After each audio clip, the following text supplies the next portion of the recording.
qué hacemos los peronistas cuando aparecen los problemas? Le ponemos el pecho y buscamos las soluciones. Yo les prometo que el día viernes va a empezar otra guerra. La guerra contra la inflación en Argentina. ¿No? Este es oficial, Ciudad de Buenos Aires. Me mataste con ese dato, ¿no? 7-1. 7%, 9% inflación de alimentos, 9% marzo, y acumulado del primer trimestre 22%, 22,1%. ¿En dónde se autoconstruye esta inflación? En los formadores de precios. Nunca estamos hablando de que esto existe, de que es psicológico, de que es una sensación o de cualquiera de esas cosas. ¿Está complicado llegar a fin de mes? La verdad que sí, más para una familia que tiene muchos chicos. No alcanza la plata, está todo muy caro, no se puede. Un desastre el país. ¿Cuesta llegar a fin de mes? A mí no me alcanza para nada. Cada vez peor vamos yendo. ¿No le ve salida? No le veo salida por ningún lado. Merluza grande, el merluzón, el kilo lo tenemos a 1.890. El salmón es chileno. Al ser chileno, cotiza en dólares. En este caso nosotros hemos tomado la decisión este año de no trabajar. 2.290. Esta paella está al kilo 5.990. ¿Nos puedes contar un poco cuánto aumentó el huevito de 100 gramos de un año a otro? Chocolate a comparación del año pasado ahora aumentó entre un 130 y un 140%. A comparación del año pasado, la verdad que tuvo un costo muy importante, ¿no? Los precios están muy salados en todo sentido. No es solamente en el chocolate, 40 años que estoy en el rubro y la verdad que tuve que aprender de contabilidad, de leyes, un poco de medicina, tenés que aprender de todo para llevar adelante un negocio en este bendito país. Wow, sí. Wow, Sí. Y nos reímos de Biden. Por eso, exacto. Perdón, de Trump. ¿De Trump? Nos reímos con Biden de Trump.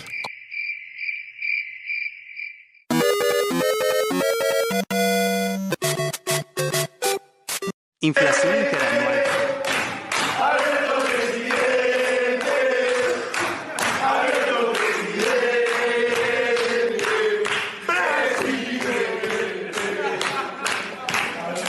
Bienvenidos a Para que Sepas, Jueves Santo, no tan santo. Bueno, mucha gente religiosa hoy juntándose en familia para celebrar seguramente la antesala de todo este fin de semana. Fin de semana largo para algunos, para otros seguiremos trabajando los que podamos. Ramón Indar, que tiene doble jornada, está entrando.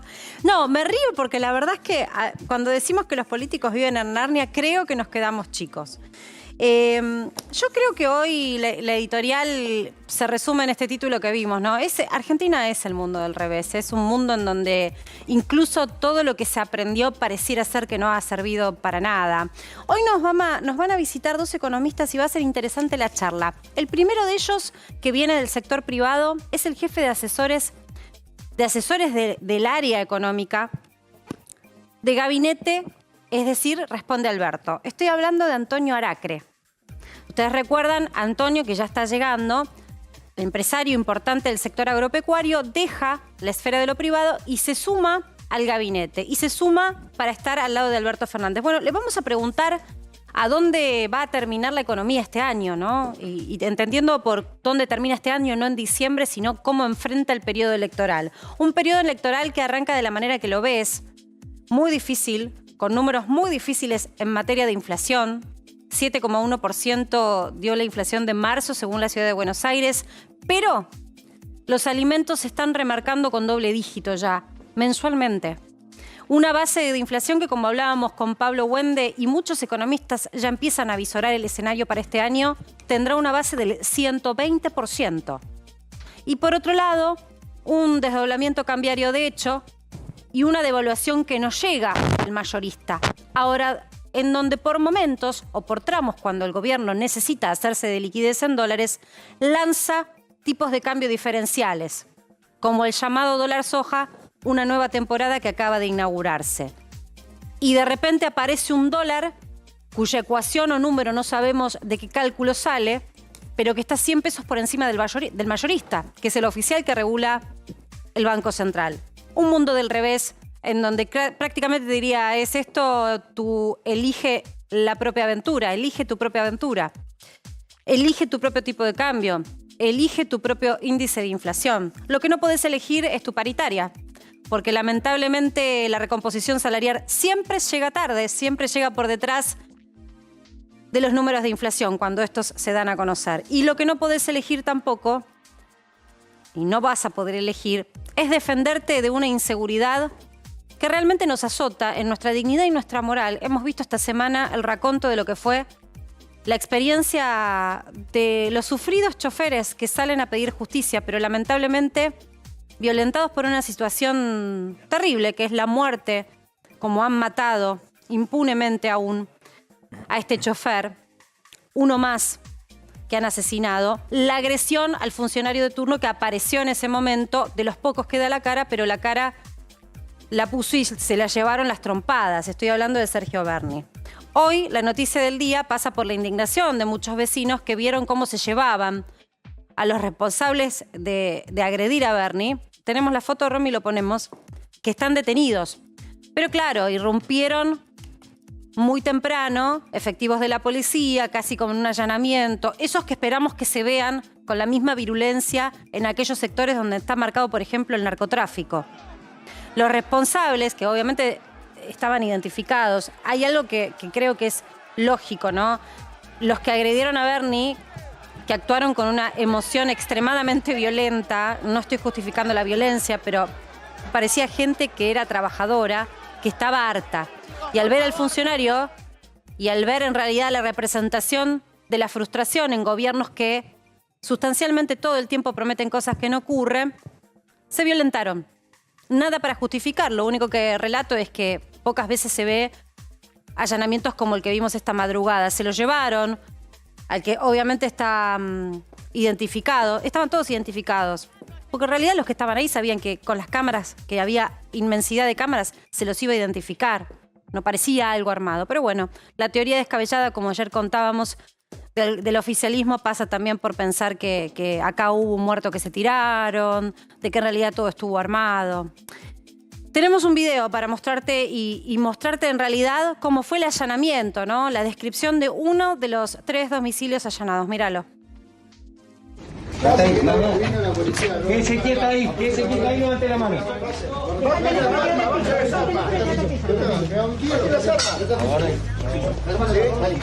Cubrimos, cuidado que tenemos que cubrir la puerta. Están reconfundidos. Tantos casos no es de Berni. Despacito, no soy malandra, soy un chofer de colectivo, no soy malandra. Entre caso. Es la policía de Berni. Chicos.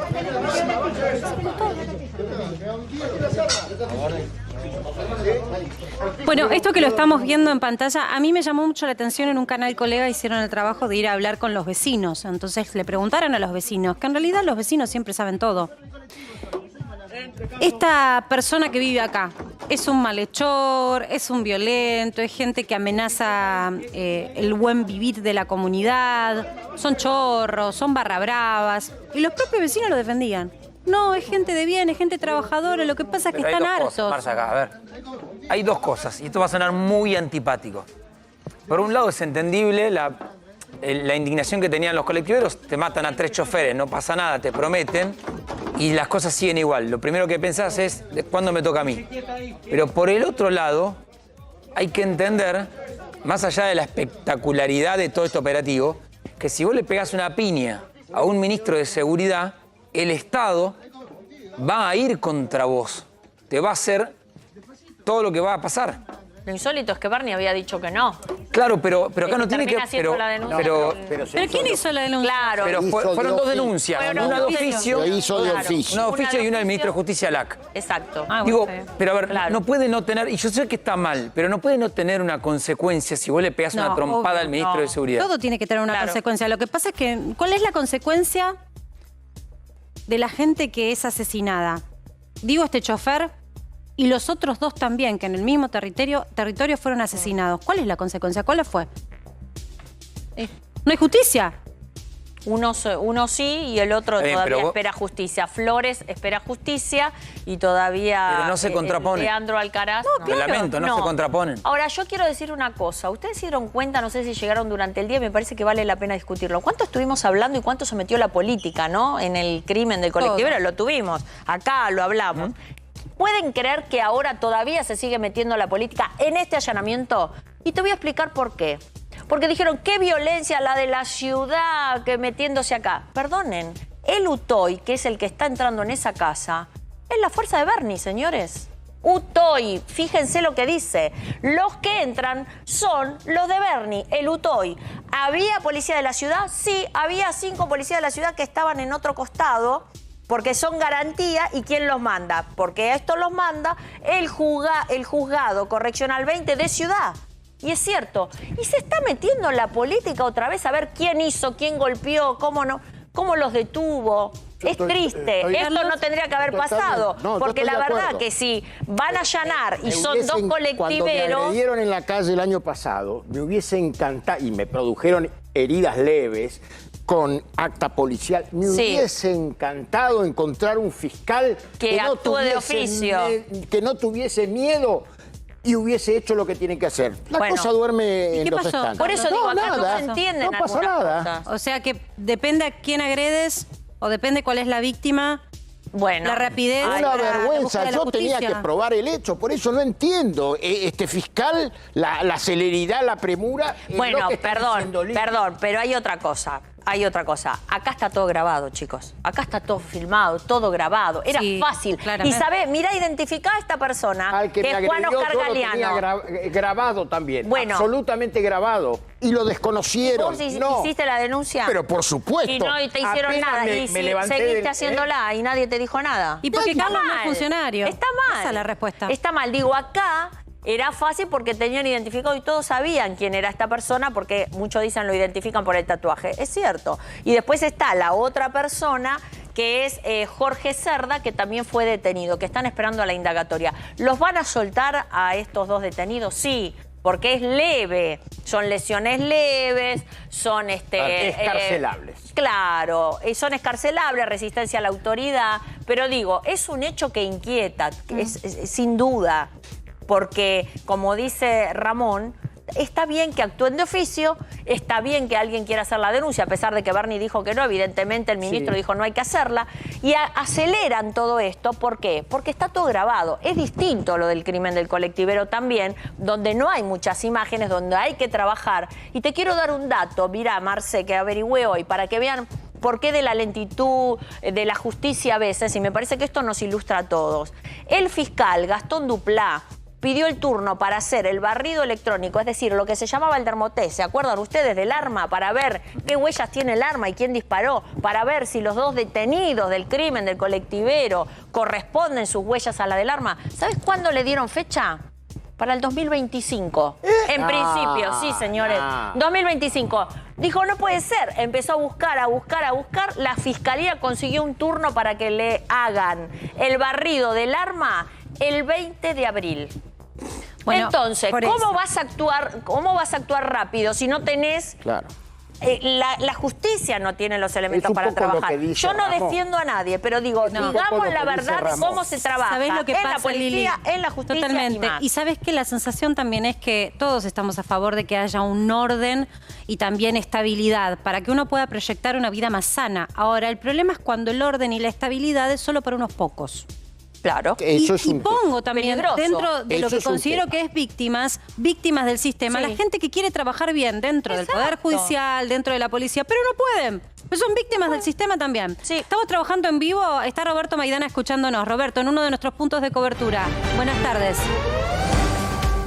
Hola, ¿cómo te va, Marcela? Efectivamente, nosotros estamos aquí en una de las cabeceras de la empresa Almafuerte, que tiene 6 líneas de colectivos. No, en algún momento muchos de los choferes que están aquí fueron compañeros de la persona del chofer asesinado, pero ¿por qué estamos aquí? Como escuchás, vuelven a aplaudir, cosa que han hecho de manera intermitente durante todo el día de hoy, porque quienes están en esta cabecera trabajan como choferes en las 6 líneas que reúne la empresa Almafuerte, donde 2 de los choferes fueron detenidos con ese operativo que se vio durante todo el día de la policía, ese operativo especial, y donde se los está acusando, a uno sobre todo, que se lo vincula directamente con ser el responsable de uno de los golpes que aplicó sobre el ministro de Seguridad bonaerense Berni. Y lo que pasó, que como estas 2 personas están detenidas y recién mañana se les tomaría una declaración indagatoria, los choferes, sus compañeros de trabajo, están de paro. Las 6 líneas de esta empresa Almafuerte están de paro, que te repito, no es la línea 620 en la cual trabajaba Barrientos, pero sí están de paro ellos porque 2 de sus compañeros son los que apresó la policía entre la noche y la madrugada de hoy. Bueno, Robertito, gracias. Así hacemos el primer tema del día. Seguro que vamos a tener más para contarte, así que quédate ahí pendiente. Enseguida volvemos con vos. Vamos a cambiar de tema y vamos a hablar un poco de economía, porque si hablamos de estabilidad, de frustraciones, de hartazgo, mucha gente también tiene hartazgo por la economía, por no ver resultados, por no concretar básicamente la posibilidad de proyectar. De la mano de eso, el fracaso de muchas generaciones. En un rato nada más nos visita Jorge Remes Lenikov, que está presentando un libro. Carlitos, si querés podemos mostrar la portada. Me pareció buenísimo el título. Ya se va a acercar con nosotros.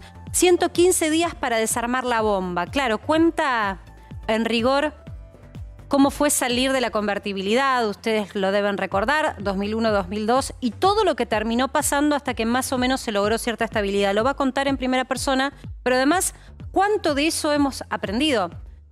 ¿Se aprendió algo?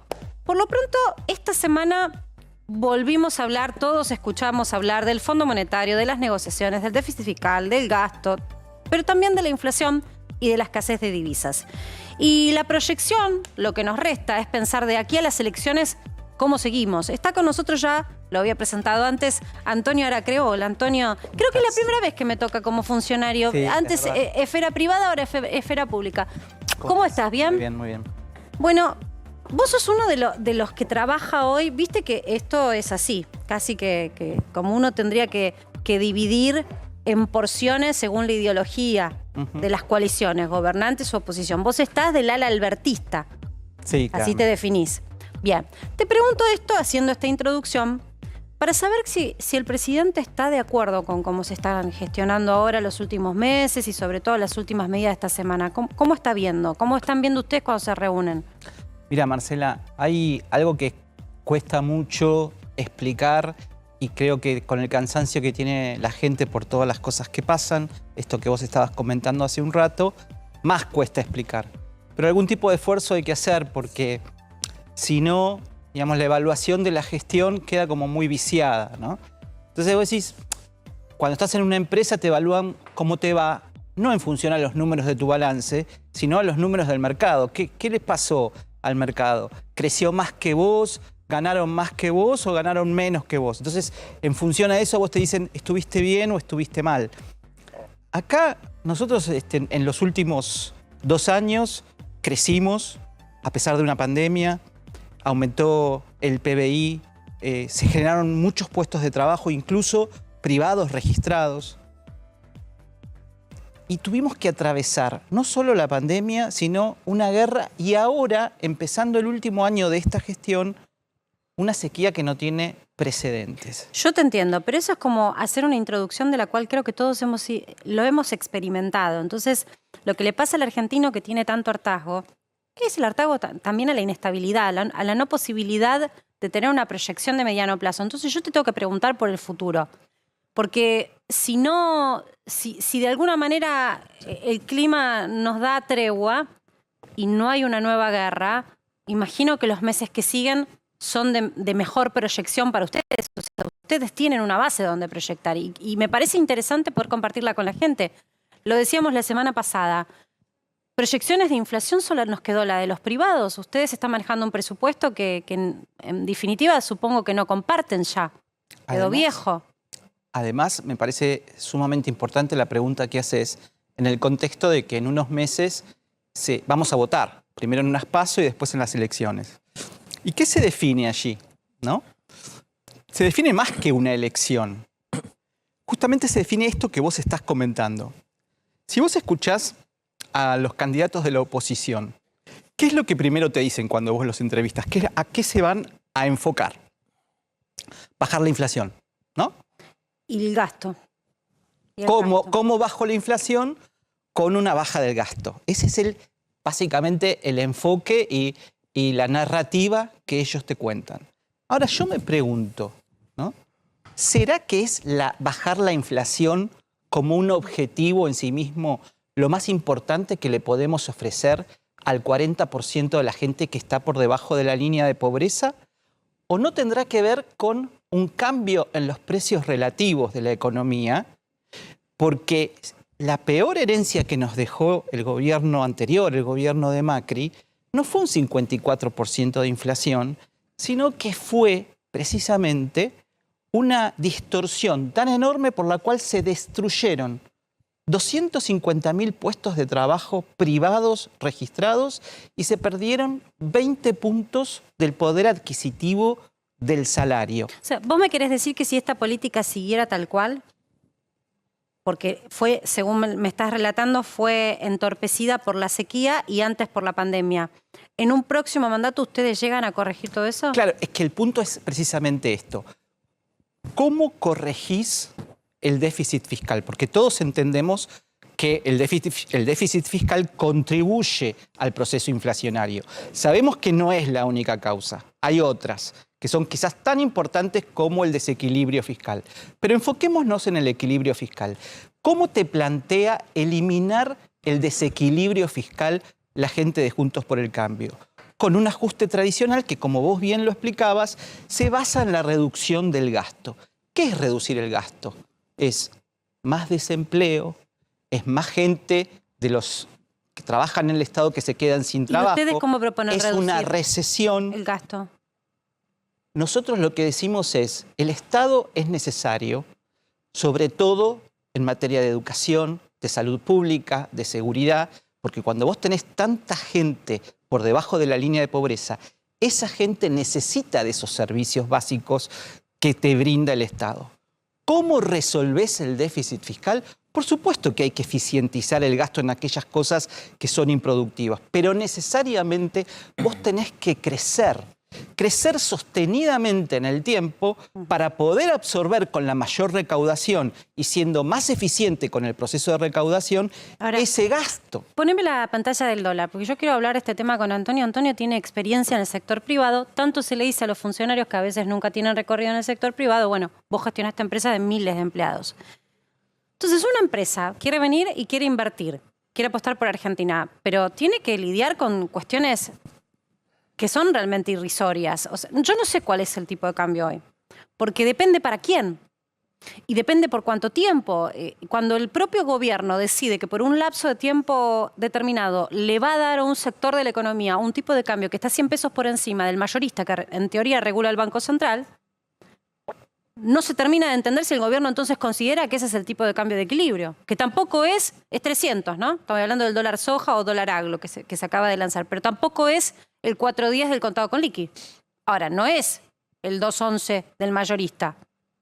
Entonces, ¿cómo hacemos? ¿Vos pensás que algún gobierno, sea peronista, radical o liberal, disfruta manteniendo un cepo o manteniendo restricciones al mercado cambiario que se genera antipatía, digamos, problemas productivos en las empresas? De ninguna manera. Ahora, vos tenés que pensar cómo llegamos al cepo. No, pero espérate, Antonio, yo de ninguna manera creo que haya disfrute en esto. Yo a veces lo que considero es que nadie tiene la fórmula o la receta. Hace un ratito mostrábamos un libro que ahora lo vamos a presentar con Jorge Remeslenikov. 115 días después de la bomba, o cómo desarmar la bomba. La verdad, 115 días en aquel momento para desarmarla. Y ahora no sé si no hay una bomba. ¿Por qué esto? Supongamos que esto es herencia de la anterior gestión. No importa, la gente está del otro lado. La gente lo que identifica es su posibilidad. Pero ahí tenemos que tener cuidado con las recetas mágicas. Yo espero que no esté Remes por ahí porque voy a decir algo porque por ahí resulta un poco antipático.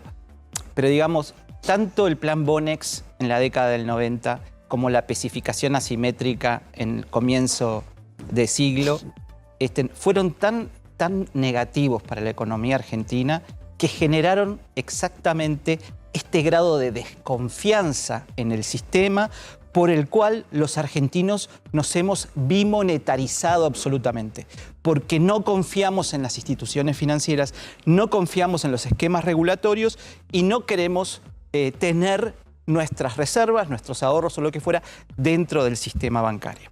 Esto es lo que hace que existan 300.000 o 400.000 millones de dólares. Ni dentro del sistema bancario ni en pesos. Dando vuelta en los colchones, en las cajas fuertes o el que tiene más en cuentas en el exterior. Entonces, eso va a llevar muchas décadas corregir.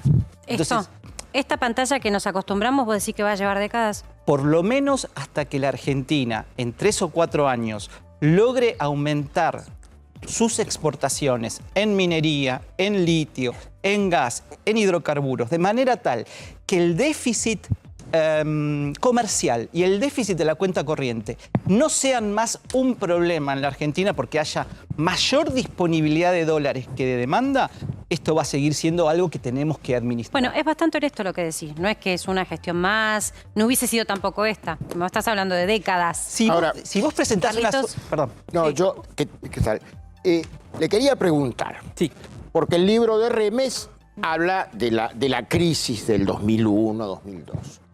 Y uno podría, y del Bonex, y podríamos hablar del colapso de la convertibilidad y demás. Ahora, no encuentro voces que nos recuerden cómo se fue configurando la deuda externa en la Argentina. Y esto es grave también, porque esto interviene y esto nos ha empobrecido, más allá de los errores de nuestro país que puede haber cometido y que hay que asumir esas responsabilidades. Pero me parece que aprietan demasiado. Pero mira, Carlos, déjame recordarte, no quiero ir 50 años atrás a la deuda externa, pero los procesos son... bajamos a 5 o 10 años atrás. Es decir, ¿cómo llega el Fondo Monetario con los 50.000 millones de dólares que toma Macri en el último periodo? También. Justamente, para darle a la gente en el 2016 lo que prometió electoralmente, a los 15 días de su gobierno levanta el cepo. ¿Cómo lo hace? Con una medida que consiste básicamente en no poner absolutamente ninguna restricción al ingreso de capitales y darle a quienes traían dólares de afuera una tasa de interés sumamente atractiva. Eso ya lo conocemos porque lo hemos vivido muchas veces en los últimos 50 años. ¿Qué pasa en un momento dado? O sea, ahí te empiezan a entrar un montón de dólares que te tira el tipo de cambio a 16, 17 y vos alegremente pensás que sos un país que ganás un montón de plata en dólares, que podés viajar, que podés hacer lo que quieras. Hasta que llega un momento en que esos fondos que entraron buscando esa tasa en dólares atractiva dicen, ya no sé si me siento tan seguro, creo que hice una diferencia importante, me voy a retirar. Se retiran masivamente y te vuelve exactamente todo el proceso al revés. Entonces vos te encontrás, ¿qué hago? ¿Cómo les doy estos dólares que me están demandando? No los tengo. No me puedo seguir endeudando porque ya afuera me dicen que no confían más. Bueno, voy a ir al Fondo Monetario Internacional. ¿Para qué? ¿Para construir puentes, caminos, para hacer obras de infraestructura?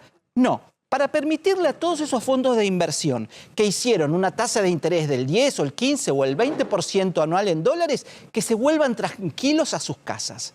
Y nos dejan como herencia esos 50.000 millones de dólares. Sí, Antonio, ¿qué tal? Te quiero traer bien a lo actual, más allá de este... Pero tiene que ver con lo que nos está pasando. Claro que tiene que ver. pero Sí, mi porque pregunta nunca es se a lo toma en político. cuenta eso. Vos sos jefe de asesores de Alberto Fernández. El cargo es jefe de asesores. ¿Cómo ser jefe de asesor con esta interna?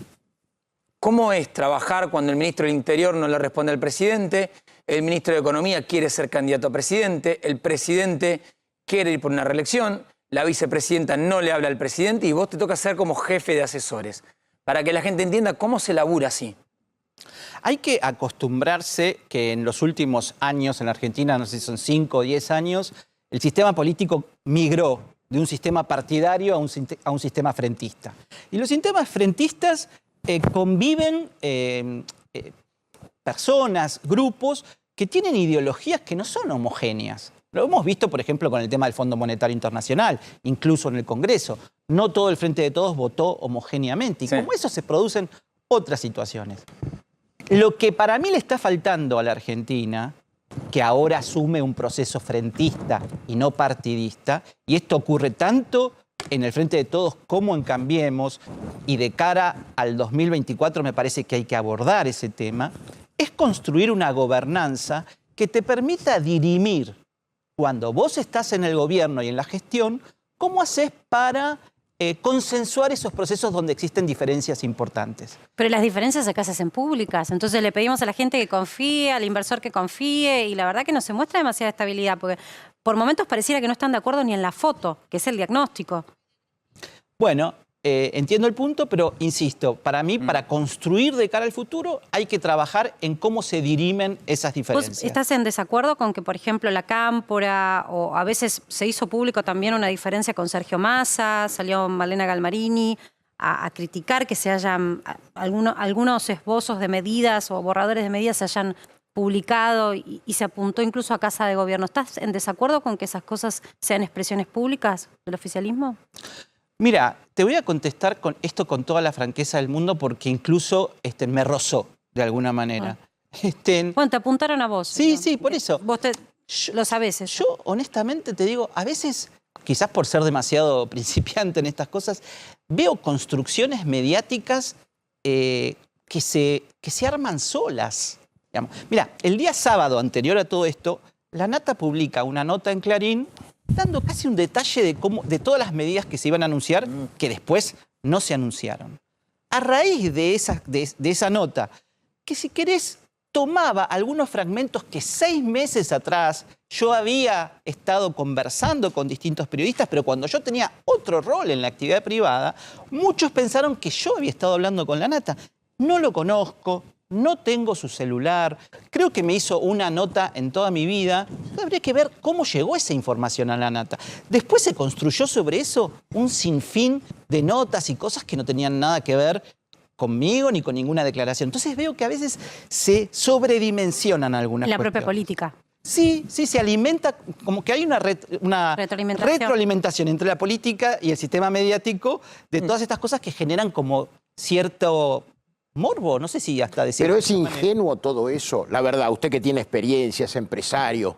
¿O son los conflictos que hay que tener mecanismos para poder dirimirlos? Correcto, y en la actividad privada también pasa. Solo que en la actividad privada hay objetivos tan precisos y muchas veces de corto plazo que cuando vos te excedés en ese proceso, enseguida viene alguien que me dice, che, cumpliste esto, porque si no cumpliste esto, te vas por más que hagas muchas operaciones. Bueno, en el sistema público hay quizás un poco más de tolerancia a estas cosas y quizás el no tener una gobernanza contribuye a que estas cosas se exacerben. Última pregunta. En la actividad privada a la que se hace referencia también se mide por resultados y proyecciones. El que acierta es el mejor estadista.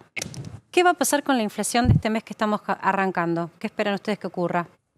Mira, todo parecería indicar que la inflación de abril puede llegar a ser más baja que la de marzo. El 7% de marzo. Porque marzo es un mes que estacionalmente tiene todo el tema de la escolaridad. Hubo también algunos incrementos de tarifas y demás que golpearon sensiblemente. Todavía está la carne o la actualización del precio de la carne. ¿O moderada? No, no creo que pueda ser mucho más baja porque hay algo, Marcela, que vos lo sabés súper bien, que se llama indexación.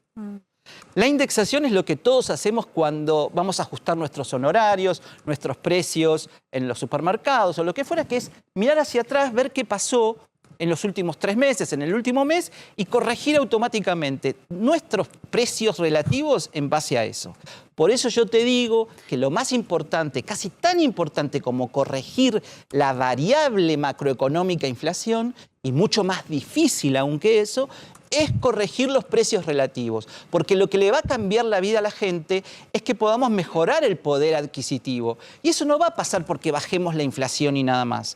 Va a pasar si podemos corregir la distorsión de lo que producimos, cuánto se lleva el capital como retribución y cuánto se llevan los trabajadores. Gracias, Antonio. A vos. Tenemos información urgente.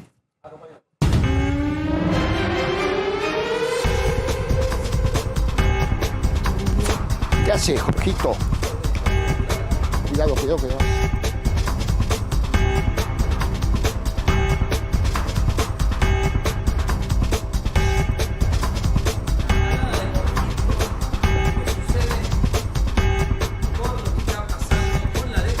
Los colectiveros. Mirá el mensaje de la vicepresidenta, entendamos el error político de Sergio Berni, cómo escaló esto.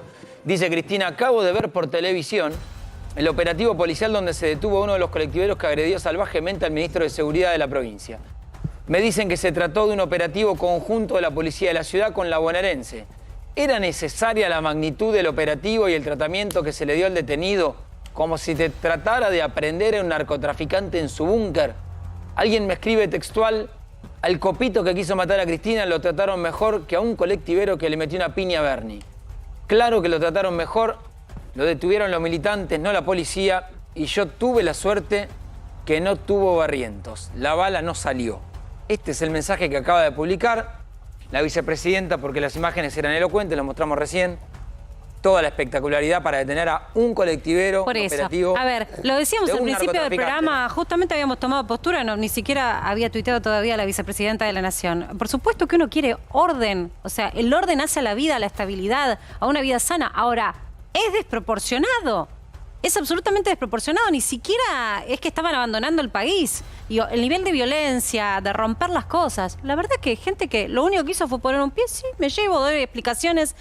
Y por sobre todo las cosas que si se querían haber profugado ya lo hubieran hecho. Claro. La verdad que está todo muy desordenado en Argentina, ¿eh? Al narcotráfico no le van por detrás, no logran alcanzarlo y ve situaciones como esta.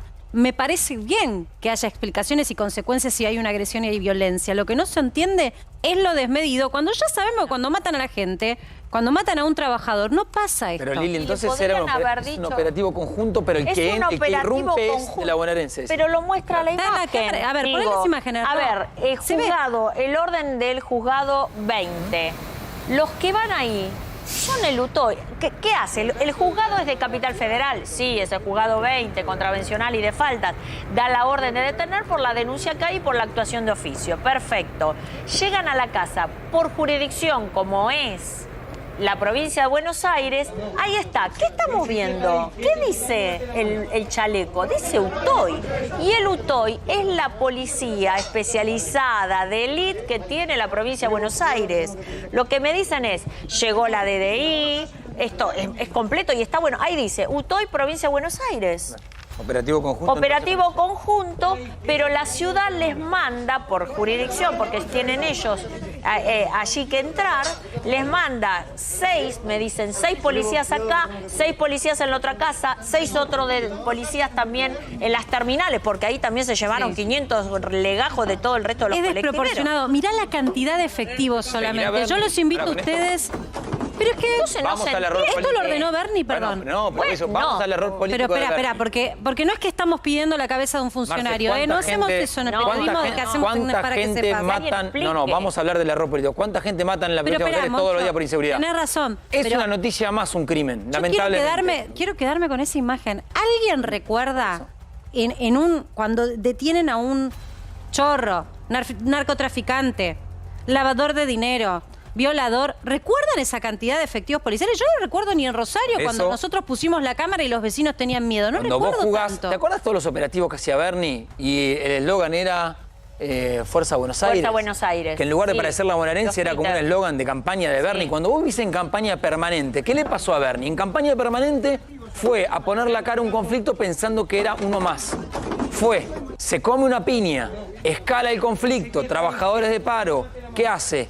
Redobla la apuesta, habla de una operación política, el gobernador también, escala más el conflicto. Los Pero, colectiveros dicen, perdón, me yo tratás quiero- de operación política. Para, Marce, déjame terminar acá. Mira. Mirá. Pero vos fíjate cómo sigue escalando. Fíjate lo que pasa el otro día. Confunden todas las versiones de la policía bonaerense y hacen este allanamiento para detener a un colectivero. Y ahora habla la vicepresidenta, que era la única persona quizás que defendía a Berni en público, además de Defendió Kicillof. en público y le ordenó Sí. a Kicillof por teléfono que lo defendiera. El tema acá es saber Más de una quién vez. mandó No, con digo en este cantidad de episodio. efectivos, todas estas cantidades de efectivos. Eso no lo sabemos. No lo sabemos. Entonces lo que estamos pidiendo es, además otra cosa, ¿por qué no fueron a buscarlo? Con una orden, señor, venga a presentarse.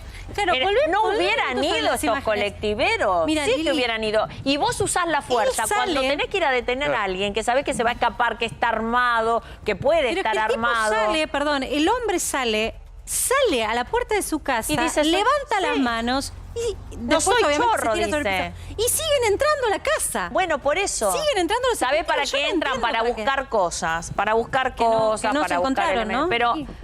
no se encontró. Así es colectivero el hombre. Y el otro también, y en los legajos también. Digo, lo que es extraño es por qué no lo fueron a buscar por las buenas, y en todo caso, si no se presentaba, ahí sí vos podés mandar una fuerza de élite a allanar porque podés sospechar algo. Eso es lo extraño. Es un país en donde pareciera ser que estamos al revés o a contramano constantemente. Y también, antes lo decíamos, ¿no? Si por lo menos uno pudiera aprender, si se pudiera aprender, tener constancia de que se aprende de la experiencia vivida. Y volvemos a hablar de economía. Ya está con nosotros acá sentado Jorge Remes-Lenikov. Bueno, saben que no requiere demasiada presentación, exministro de Economía, pero ahora autor de ese libro que, si me lo permitís, yo quiero mostrarlo, porque la palabra remite a cuántas editoriales de los últimos días. 115 días para desarmar la bomba.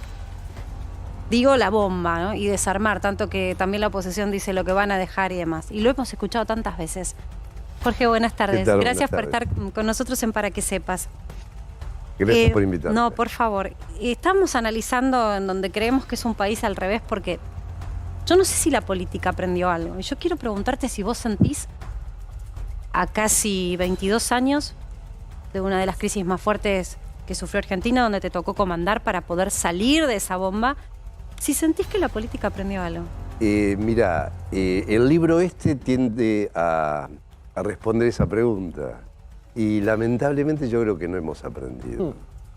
Porque efectivamente la crisis fue muy profunda, pero los 20 años siguientes es como que no hicimos cambios, no tuvimos un comportamiento diferente y poco a poco se va incubando una nueva crisis. Que no necesariamente las crisis estallan, también puede ser una crisis en cuotas. Cuando tenemos 40% de pobreza, eso es una brutal crisis, es terrible. Y hace ya varios años o que no crecemos o crecemos muy poco y tenemos la inflación que tenemos, etc. La pregunta que trato de responder en el libro, por un lado trata lo del 2002, ¿no? Pero explicado de una manera que sirva como experiencia para pensar el presente, digamos. Cómo se hizo un programa económico, por qué se pudo hacer, por qué se pudo implementar, por qué rápidamente comenzamos a crecer y sin inflación. Pero después hay toda una reflexión sobre el desencuentro entre la política y la economía. Porque la economía siempre depende de la política. No es independiente. El presidente nombra al ministro de Economía, pero además la política es la que pone los límites y el direccionamiento. Bueno, el primer grosero error no fue tuyo, de la gestión que te tocó comandar. Fue de Duhalde cuando dijo el que recibirá... Bueno, eso es un el error, que depositó claro. dólares recibirá dólares. Eso fue la política. Eso es la política, y lo otro, el otro error de la política de aquella época fue hacerle juicio a toda la corte. Claro. Y abrieron el corralito, cosa que generó una presión sobre el dólar. Pero más allá de eso, que fueron dos errores garrafales, lo que importa también es el direccionamiento de la política económica. Y eso se encuadra dentro de la característica de cada partido político. Pero lo cierto es que en aquella oportunidad salimos rápido, primero porque hubo un acuerdo político entre Duhalde y Alfonsín, que en esa época representaban una buena porción del peronismo y una buena porción del radicalismo. Y después había un programa integral. Nosotros habíamos comenzado a trabajar el programa para la campaña del 99, un año antes del 99. O sea, teníamos 3 años de discusión interna de los 12, 15 que estábamos. Y Duhalde me había nombrado en esa época el próximo ministro, con lo cual era un jefe, un ministro inspectore, pero que todos sabían. Entonces se podía armar un grupo de trabajo. Y cuando llegamos al gobierno, después de 3 años, nos conocíamos muy bien y teníamos todas las leyes armadas. Y en 60 días pudimos aplicar todas esas leyes. Y eso yo creo que es un tema que se tendría que tener en cuenta para para el próximo gobierno, digamos. Pero sin embargo, estamos escuchando noticias en donde el oficialismo considera que la oposición armó o propulsó violencia a un funcionario. Hablaron esta semana de tirarse un muerto por un asesinato terrible que sufrió una familia, un chofer. Suena difícil pensar que se van a reunir en una misma mesa. Están dando munición pesada. Sí, yo creo que en estas condiciones no es fácil armar un acuerdo entre los dos grupos más grandes. Pero eso no quiere decir de que no se pueda hacer un consenso para tener mayoría en el Congreso. Porque quien define las leyes es el Congreso. Entonces, si uno logra, pues nosotros en el 2002 teníamos mayoría en diputados y senadores, pero además yo era diputado, PJ, Lamberto era PJ, y había dos de la UCR, Baglini y Jesús Rodríguez, que ya nos conocíamos y teníamos gran confianza y nos creíamos. Y los últimos detalles de las leyes que mandábamos al Congreso lo arreglábamos por teléfono. Claro. Pues se confiaba en la palabra del uno y del otro.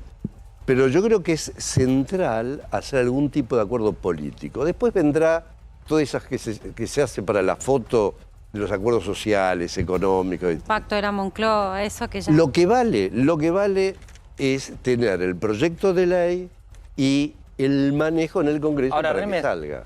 ¿Qué tal? ¿Qué tal? Buenas tardes. ¿Y por qué renunciás? Yo renuncio porque...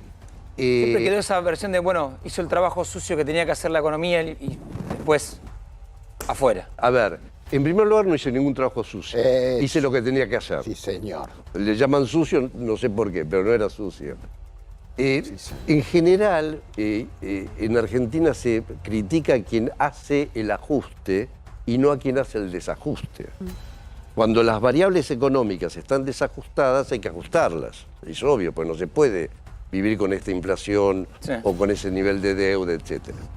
Yo renuncié porque a mitad de abril, segunda quincena de abril, el presidente quería cambiar de estrategia económica. Directamente. Porque pensaba que se podía ya volver a hacer lo que se hizo históricamente y que generó las crisis que hemos tenido. Y yo le dije claramente, yo estoy convencido que lo que estamos haciendo va a permitir salir de la crisis, vamos a empezar a crecer y sin inflación. Por suerte, mi renuncia llevó a que el presidente llamara a los gobernadores, porque el presidente no era un presidente parlamentario y había que charlarlo, digamos. Y los gobernadores hicieron un documento que llamó Documento de los 14 puntos, por el cual le dijeron al presidente: no se puede cambiar, hay que seguir lo que estamos haciendo. Porque si vos querés cambiar, no vas a tener nuestra confianza. Ah, mirá. Indirectamente lo que le estaban diciendo es: te sacamos. Claro. Pero bueno, yo había renunciado y mi palabra es una, digamos. Yo no estoy ahí por el cargo. Lo que pasa es que nos hemos acostumbrado a que la palabra se pierda. No, bueno, está bien, pero no es mi caso. Yo le dije, me voy. Es bueno recordarlo. Porque después me dice, quédate como jefe de gabinete. No, ya está. Ahora, Jorge, yo quiero llevar un poco a ver tu análisis y tu cabeza. Tuviste 115 días para desarmar la bomba, pero todo empieza con salir de la convertibilidad y las consecuencias que eso generó. Después la otra experiencia más reciente que tenemos, estoy pensando ya en tipo de cambio. La otra experiencia parecida fue cuando asume Macri y Pratgay dice, bueno, salgamos del cepo. Ahora volvemos a estar en cepo, con pocas reservas, con déficit fiscal, con un fondo monetario que te mira. Y con inflación. Y con una inflación que recién, no sé si escuchaste, estaba Antonio Oracre, jefe de asesores de gobierno, y decía, bueno, va a estar más bajo, pero no mucho más bajo. Del 7% que ya se reconoce, terminó siendo marzo. Que es una monstruosidad, digamos, 6-7%. A ver, están hablando de 120% de inflación para el año. Nosotros terminamos en el año 2002 con una devaluación del 300%, pues no teníamos reservas para sostener otro tipo de cambio, entonces lo tuvimos que liberar.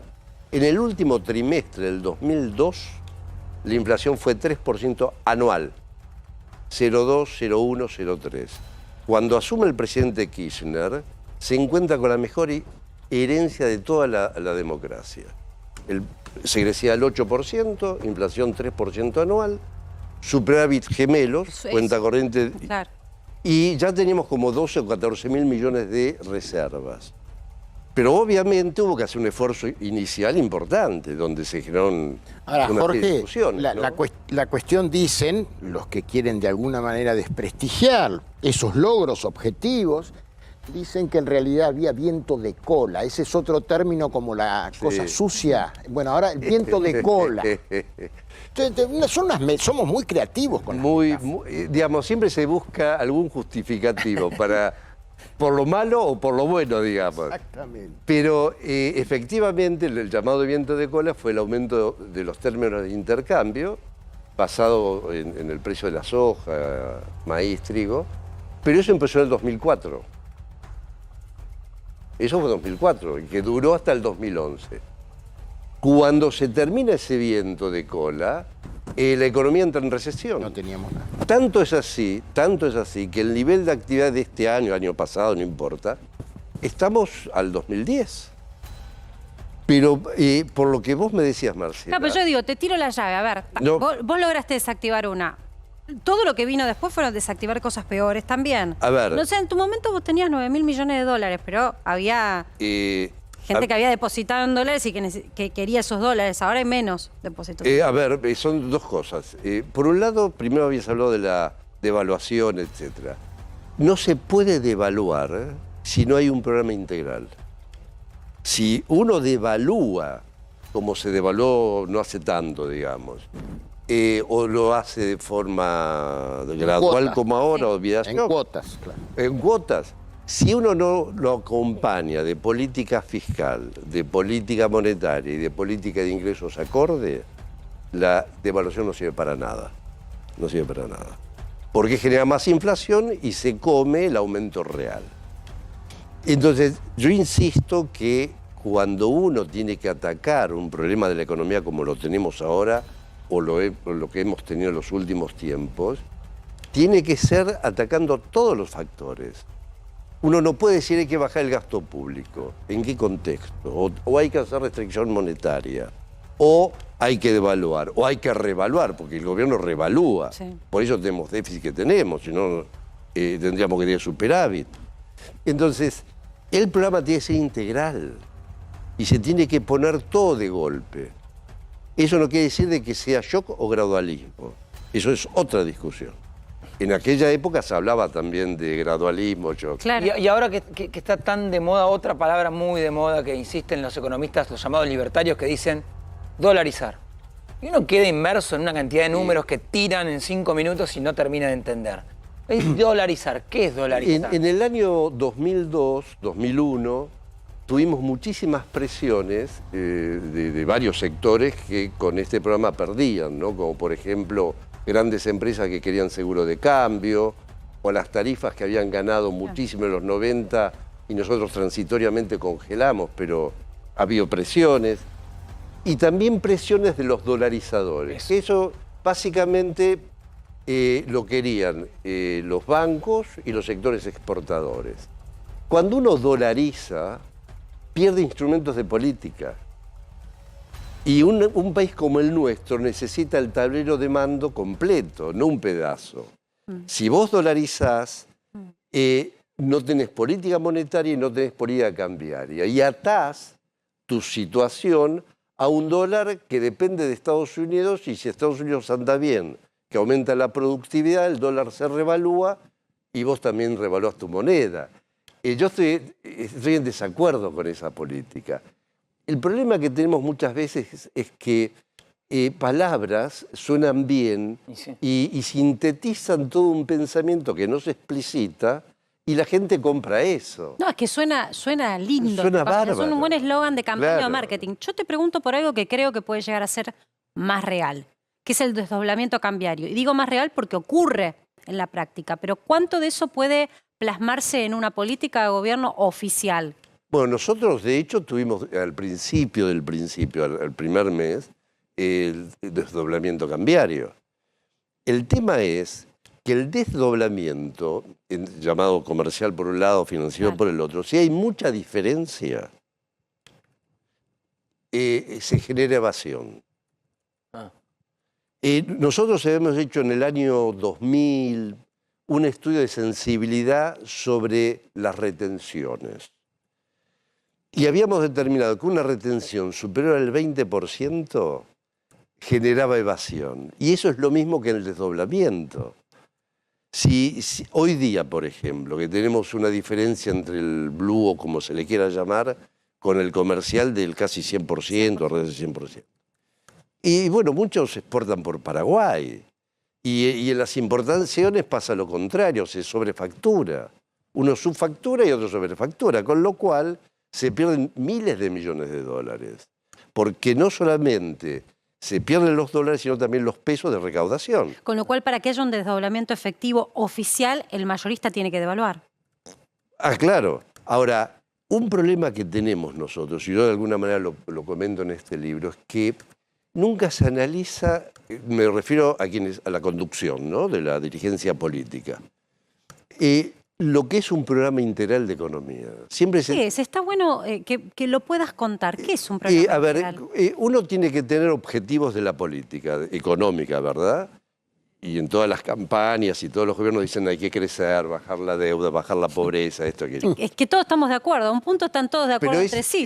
no tiene ningún sentido. Porque lo segundo que tiene que hacer es ver cuáles son las restricciones. Porque para hacer todo lo que uno quisiera hacer, tiene que tener financiamiento, alta capacidad de ahorro, mano de obra calificada, tecnología, etc. Entonces, lo primero que se debe ver es el objetivo y la restricción. Y a partir de ahí, ver los conflictos de objetivos que aparecen y la decisión final sobre exactamente qué cosas se van a hacer. Porque uno no puede hacer todo a la vez. Uno no puede crecer al 8% sin plata, digamos, o bajar la pobreza con planes sociales. Lo otro que tiene que hacer es a ese instrumento, para cada objetivo, tiene que haber un instrumento por cada objetivo y no dos por cada objetivo, o un instrumento para dos objetivos, tiene que haber consistencia. Hay que ver qué medidas concretas se pueden tomar y analizar la causalidad de los fenómenos, porque uno dice hay que bajar la pobreza, muy bien. Discutamos de qué depende la pobreza. De empleo privado muy genuino, con bien. Salarios dignos. Muy bien. Digo por salario digno que no rocen la pobreza Muy bien. cuando son en blanco. ¿De qué depende el empleo? Depende de la inversión. Sí, sí. ¿De qué depende de la inversión? Del ahorro. Ergo, el problema es la baja tasa de ahorro que tenemos. No suena políticamente atractivo. Lo atractivo es decir, voy a bajar la pobreza. Sí, está bien, pero internamente tenés que saber que para bajar la pobreza primero tenés que aumentar el ahorro. Bueno, pero, ¿Y cómo lo haces? Espera, Monchito. No. ¿Cómo lo haces? ¿Cómo aumentas el Tiene ahorro? que ser un programa integral. Uno no puede decir voy a hacer una política solo de aumento de ahorro. Claro, porque en la anterior gestión se endulzó con eso. Entonces no había restricción. Bueno, pero venga lo que pasa es que se cree que en la economía hay milagros. La economía tiene sus leyes, que son, yo diría, universales, dentro del sistema de economía de mercado, con más o menos intervención del Estado. Esa es la diferencia. Pero no se puede saltar etapas. Uno no puede decir, voy a bajar la pobreza y punto ahí. O voy a bajar la deuda.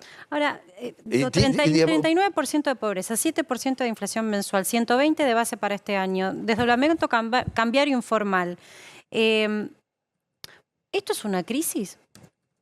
Yo creo que estamos en crisis. ¿Y por qué no hay estallido? Bueno, esa es otra cuestión. En el 2001 veníamos 3 años de crisis, porque la recesión comenzó a mitad del 98. Y estalló con algunas medidas que se tomaron en diciembre, como el corralito, por ejemplo, o la bancarización obligatoria, o la caída brutal de la recaudación. Ahora es como que se van tomando medidas como para llegar. No hay un programa integral.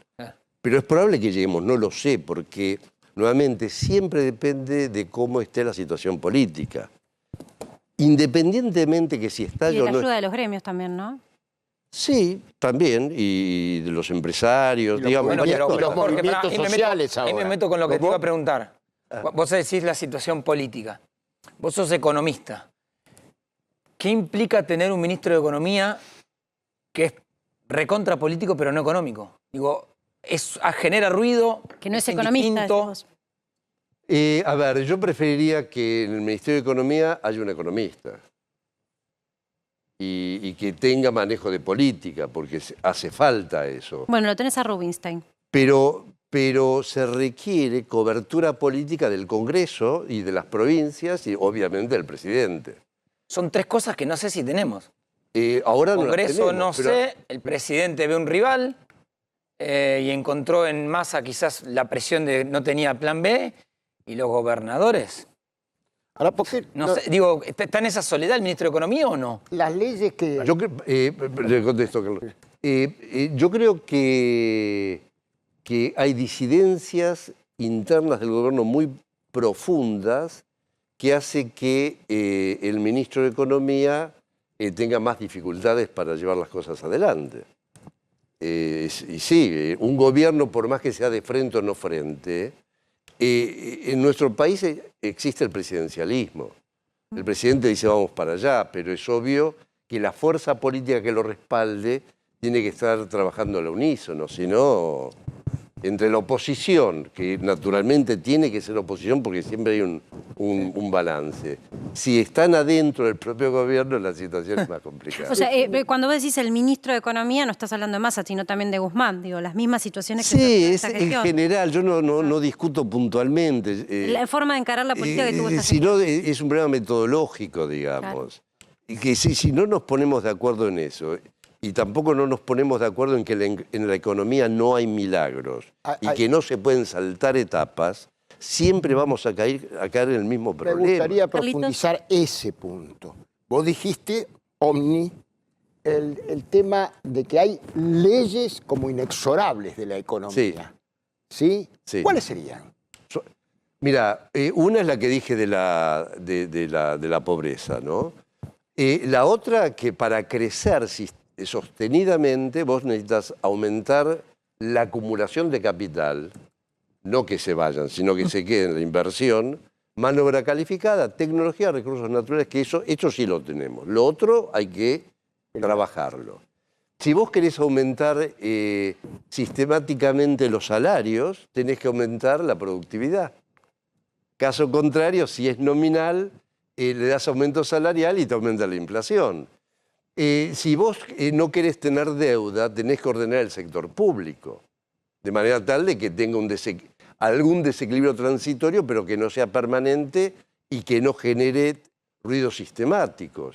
Si uno quiere aumentar las exportaciones, vos podés devaluar al inicio, pero para que aumente siempre tenés que aumentar la competitividad, que es un concepto sistémico, que tiene que ver con la institucionalidad, tiene que ver con el respecto de la propiedad, las leyes fundamentales, etc. Vos tenés como 15, 20 leyes que no te podés evadir, te podés cambiar un poquito en algún momento, pero vos pensá, Carlos, que en estos 40 años de democracia tuvimos mal comportamiento económico y social. No en términos políticos, porque tenemos democracia, defensa de los derechos humanos, libertades, fantástico, todo muy bien. Pero en términos sociales y económicos estamos muy mal.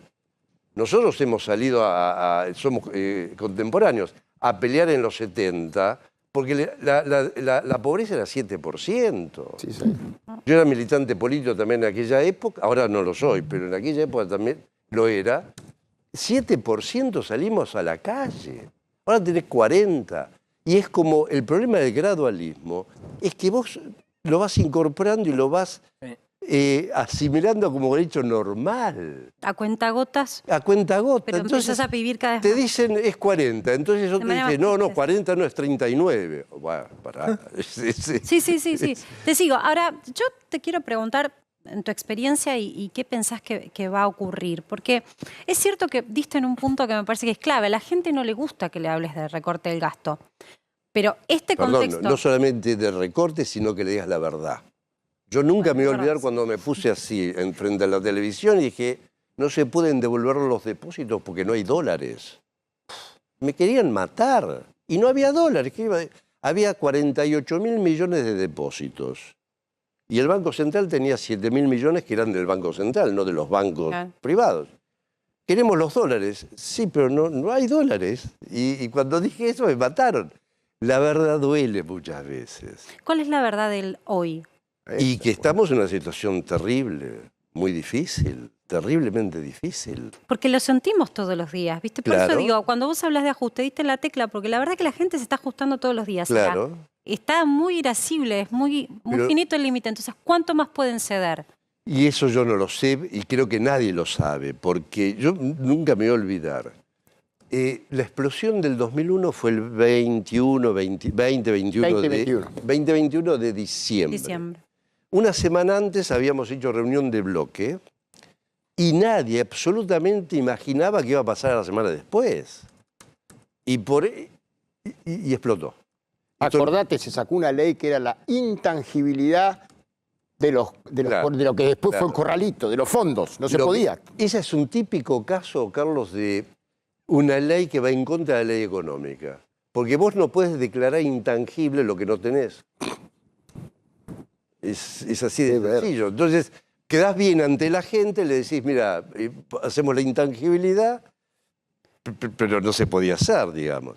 Entonces, ¿qué es lo que puede pasar? Yo no lo puedo predecir.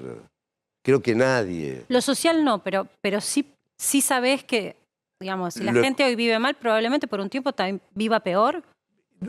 Depende qué es lo que se haga a fin de año con un nuevo gobierno. Yo creo que este gobierno, en términos de en la materia económica, es como que ya dio lo que podía dar y punto. No tiene capacidad política de hacer ningún cambio. Más ¿Y allá el próximo gobierno? Bueno, primero hay que pasar las elecciones para saber quién es el próximo gobierno, pero el que va en las encuestas dice Juntos por el Cambio. Bueno, pero hay que ver primero cómo se resuelve internamente los 2 o 3 candidatos que hay. Y después quién es el ministro inspector que tiene cada ¿Estás trabajando con candidato. alguien del peronismo hoy? ¿Cómo? ¿Estás trabajando con alguien del No. peronismo hoy? ¿Hablas con el presidente? No. Hace unos 15 años dejé la política partidaria activa, digamos. Yo toda la vida, desde los 16, 18 años, milité dentro del peronismo, pero llega un momento que uno dice, ya no tengo más espacio, y lo que me pasa a mí, o me pasó y de alguna manera me sigue pasando, es que no me siento interpretado, representado por las distintas versiones del peronismo o el cuasi peronismo, ¿no? Pero bueno, yo creo que es difícil predecir porque hay más, en términos matemáticos sería, hay más incógnitas que ecuaciones. El sistema es indeterminado y la incertidumbre prevalece, digamos, ¿no? Claro que sí. Bueno, Carlitos, te dejo a vos la última porque son contemporáneos y me parece que amerita. No, me parece interesante. ¿Vos crees que la moneda en sí misma reemplaza todo el sistema monetarista, si los flujos? Porque hay mucho de ese discurso hoy por hoy. A ver, ¿soluciona todo mágicamente? A ver, eso es como el tema de la dolarización. Por las discusiones que teníamos hace 20 y tantos años y que ahora reaparecen. Cambiar el signo monetario no te resuelve los problemas reales. No aumentás la productividad o la competitividad o las dificultades sociales porque cambiaste el signo monetario. Nosotros le hemos quitado 13 ceros desde el año 67 con la ley 1888. Y cada vez que le sacamos 2 ceros, 3 ceros, cambiamos el nombre de la moneda nacional, peso argentino, austral, etc. Y no arreglaste nada. La moneda es fundamental que tenga su estabilidad, digamos, para permitir que uno pueda diseñar el largo plazo, porque el problema que te genera este tipo de inflación es que todos piensan en lo inmediato. Y estratégicamente no se puede diseñar un país en el corto plazo. ¿Cómo discutís el perfil industrial? ¿O cómo deberíamos abrirnos al mundo? Son cosas de largo plazo. ¿Cómo debe ser una ley de empleo? Todo lo que es cambio estructural. Una cosa es el corto plazo con la macroeconomía. Y otra es lo estructural, lo microeconómico, que son medidas que obviamente se tienen que consensuar y empiezan a generar impactos después de 5, 6, 7 años. No son hay que cosas tener nada. paciencia. Ahora, hablamos del peronismo, hablamos de Juntos por el Cambio. Pero están surgiendo muchos economistas populares y son, entre comillas, libertarios, ¿no? Van cambiando la definición. ¿Qué opinas de Milei? A ver, por las cosas que él dice, yo no comparto esa concepción filosófica. ¿Pero te parece seria sus propuestas económicas? ¿Son factibles? Nunca hizo él una presentación de su programa. Habló o en algún momento dijo que había que sacar el Banco Central y había que dolarizar. Eso no es un programa económico. Ahora, cuando uno escucha ese tipo de cosas que son atractivas, lo primero que tiene que hacer es pensar qué otro país en el mundo hace eso. Y solamente han dolarizado 4 o 5 países muy pequeños, como en su momento Hong Kong o Ecuador, y ningún país en el mundo funciona sin Banco Central. Entonces, qué sé yo, no hay, todos tienen Banco Central. Parece muy rudimentario lo que digo, pero si todo el mundo tiene Banco Central, ¿cómo es que podemos funcionar sin Banco Central? ¿Por algo será?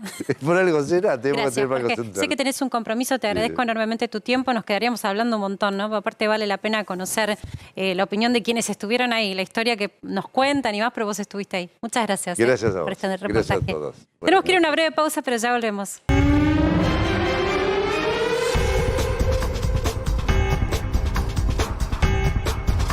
Urgente, esto es Puente 12, donde el ministro de Seguridad de la provincia de Buenos Aires, Sergio Berni, está reunido con los delegados de los colectiveros que hoy están de paro, no solo por la muerte de Daniel Barrientos, el colectivero de la línea 620, sino también por la detención de 2 de los colectiveros que se produjo entre la noche de ayer, la madrugada de hoy.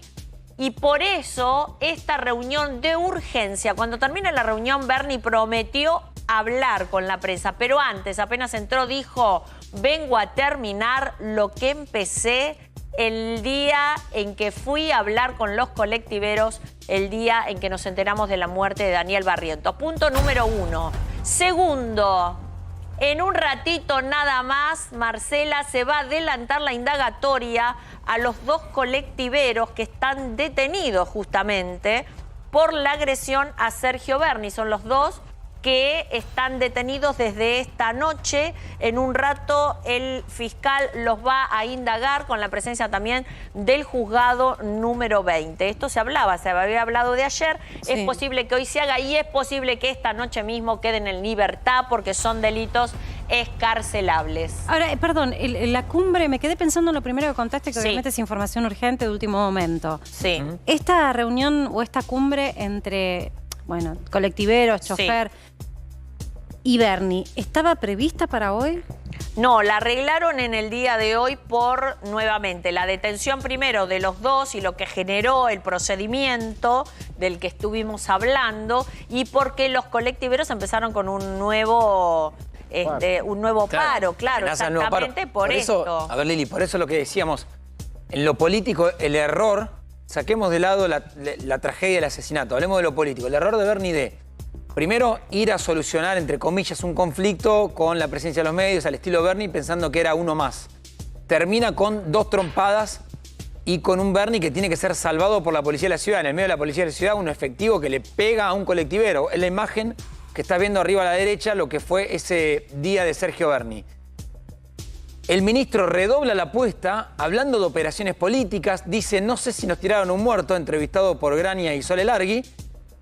Y después inclusive hace una denuncia por estas operaciones políticas. El gobernador toma esta versión, la instala en los medios de comunicación y ayer, esta madrugada mejor dicho, un allanamiento digno de una película de Hollywood, donde la policía va y detiene a un colectivero como si fuera un narcotraficante. Todo esto termina con, hace minutos, la vicepresidenta criticando el operativo, diciendo: me dicen que se trató de un operativo conjunto de la policía de la ciudad con la bonaerense, y plantea a Cristina Fernández: ¿era necesaria la magnitud del operativo y el tratamiento que se le dio al detenido como si se tratara de aprender a un narcotraficante en su búnker? A todo esto, ¿qué tenés? A la UTA con Roberto Fernández, que se despertó, y amenaza con un paro general por tratar a los colectiveros como si fueran narcotraficantes. Bernie tiene que terminar con este conflicto político. Claro. Puede costarle el cargo si esto no termina. Por eso la magnitud del problema, más allá de lo importante, obviamente, que fue el crimen de Barrientos. Tengo otro dato más. Nos preguntábamos cómo se organizó ese allanamiento que tanto se criticó, del que tanto se habló, de Lutoy, de la ciudad. Primero y principal, cuando ocurren estos hechos que veíamos recién y la agresión a Bernie, la policía de la ciudad consulta a la fiscalía en turno porque es su jurisdicción si toma alguna medida por atentado, resistencia a la autoridad y lesiones, porque concretamente Bernie estaba lesionado.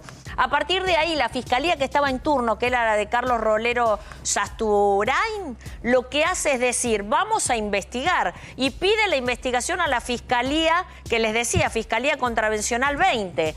Es la que ordena los allanamientos, pero como los allanamientos son en la ciudad de un partido de la provincia de Buenos Aires, interviene además el Juzgado de Garantía 6 de Morón, que es el que ordena estos allanamientos para detener a los colectiveros. Y ahí le pide a la policía bonaerense que vaya a detenerlos. Lo que hace la policía de la ciudad es identificar a las personas, por eso se presentan en menor número a este operativo, porque deben identificar a las personas. Lo mismo hacen en las compañías de transportes cuando secuestran los legajos. Por eso es ese operativo. Ahora, insisto, también adelanto aquí, Marce, en un ratito nada más los van a indagar. Ya son trasladados por la policía de la ciudad a la fiscalía, claro, a la fiscalía, porque ahí van a ser indagados por este delito, resistencia a la autoridad y lesiones leves.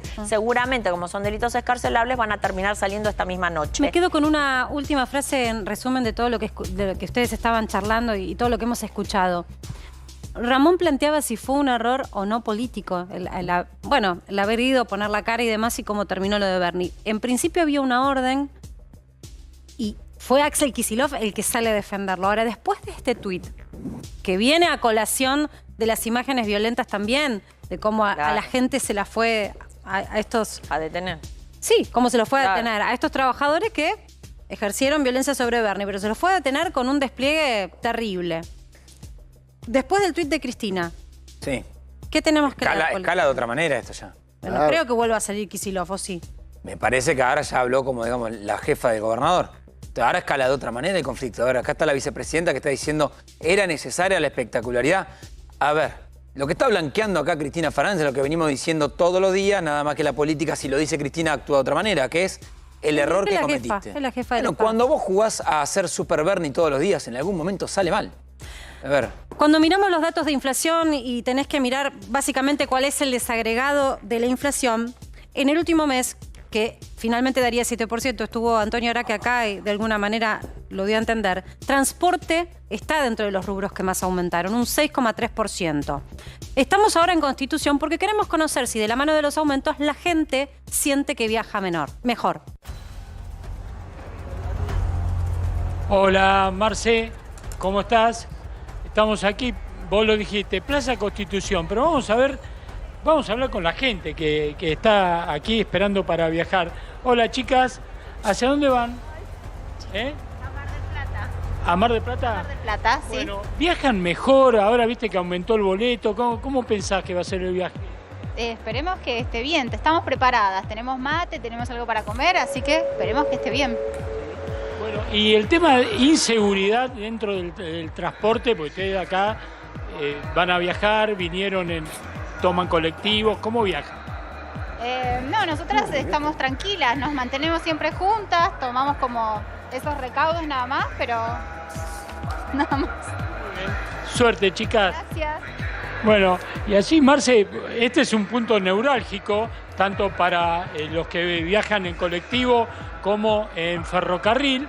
Por eso estamos aquí, vamos a preguntarle a esta señora. Bueno, señora, con todos estos aumentos, bueno, ¿cómo viajan? ¿No?